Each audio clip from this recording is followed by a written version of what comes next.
Headlines brought to you by Chitale बंधू.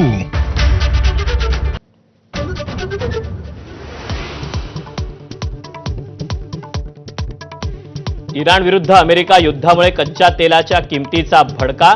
दरात 30% वाढ. पेट्रोल डिझेलच्या किमती वाढण्याचा अंदाज. तर कतारनं एलएनजीचं उत्पादन थांबवल्यानं उद्योगधंदे संकटात.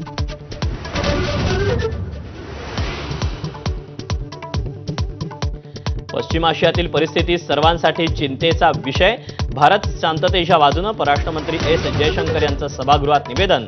संतप्त विरोधकांचा लोकसभेत गोंधळ तर राज्यसभेतून सभात्याग.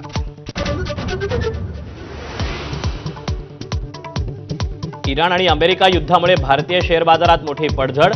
गुंतवणूकदारांचे 15 लाख कोटी पाण्यात तर सोनं चांदीही निस्तेज.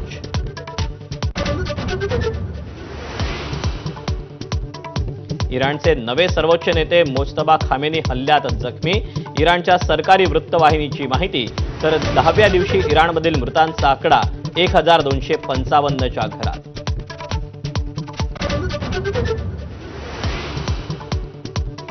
मवियाला मिळणारी विधान परिषदेची एकमेव जागा उद्धव ठाकरेंना मिळण्यासाठी ठाकरे सेना आग्रही.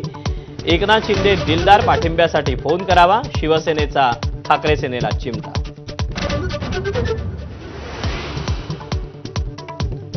उपमुख्यमंत्री अजित पवारांच्या अपघाती निधनानंतर रोहित पवारांची धावाधाव सुरूच. दिल्लीत केजरीवालांच्या भेटीनंतर अखिलेश यादवांचीही भेट. चौकशीचा मुद्दा सभागृहात उपस्थित करण्याची मागणी.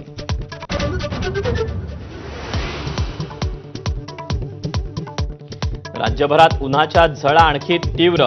मुंबईचा पारा 40 ते 42 अंशांच्या घरात जाण्याचा अंदाज. घराबाहेर पडताना काळजी घेण्याचं आवाहन.